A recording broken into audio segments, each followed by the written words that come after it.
A petition to bring a $1 billion Norman Entertainment District to a vote nears completion.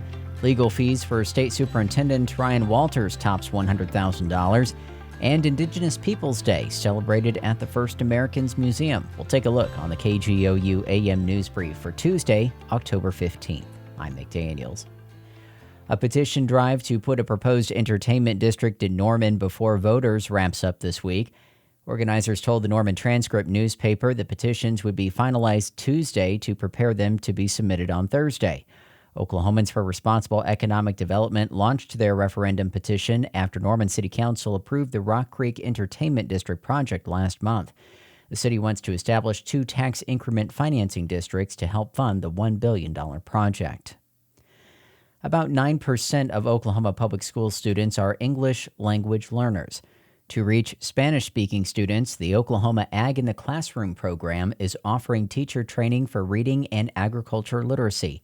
OPMX's Anna Pope reports. 2 books, Zora Zucchini and Sylvia Spinach, feature Oklahoma specialty crops and are available in Spanish and English. Oklahoma Ag in the Classroom created resources centered on the books and offers them, along with other training, at professional development sessions. Melody Blosser is an Ag in the Classroom coordinator through the Oklahoma Department of Agriculture. She says most English language learners in the state speak Spanish, and having more resources for teachers is important because it introduces students to specialty crops, agriculture, and another language. So we feel like our Ag in the Classroom resources and our program in general is just a nice way to introduce students to maybe something that they have never thought of. Up to 40 teachers can attend each session. The first session is in Frederick on November 14th. In Oklahoma City, I'm Anna Pope. State Superintendent Ryan Walters has been in and out of the courtroom, with attorney fees piling high. KGOU's Spencer Plato reports Walters' legal fees are sitting at more than $100,000 in 5 months. State Superintendent Ryan Walters has been named in at least 8 lawsuits since last year. This doesn't include other lawsuits related to the State Department or the state grand jury on misspent pandemic money. Tulsa TV news station KTLU received records from Oklahoma Management and Enterprise Services, showing Walters averaged $20,000 a month in attorney fees from March to July of this year. Walters' attorney during that 5-month span cost the state more than $104,000.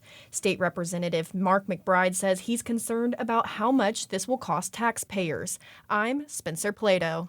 Indigenous Peoples Day featured events across the state Monday celebrating Oklahoma's heritage. OPMX's Katie Hallam reports Oklahoma City took an extra step for this holiday. Osage citizen and Oklahoma City Mayor David Holt had an important announcement for people gathered at the First Americans Museum. I, David Holt, Mayor of the City of Oklahoma City, do hereby proclaim October 14th, 2024 as Indigenous Peoples Day in Oklahoma City. Happy Indigenous Peoples Day! OKC is not home to any tribal headquarters, but Holt says the proclamation is part of an effort to ensure the city's place as a capital for preserving the heritage and culture of Oklahoma's 39 tribal nations. We're sort of like, a neutral place where everybody can come together, and our capital city, our largest city, certainly should speak to the Native experience when that is such an important part of not just our history, but our contemporary life here in Oklahoma. Tribal citizens from across the state traveled to the First Americans Museum to celebrate just that. I'm Katie Hallam. You'll find more news at our website, kgou.org, and on the KGOU PM News Brief podcast. The candidates for November are set. I know Donald Trump's type. Between now and Election Day, we are not going back. A campaign season unfolding faster. Kamala Harris is not getting a promotion Than any in recent history. Make America great again. Follow it all with new episodes every weekday on the NPR Politics Podcast.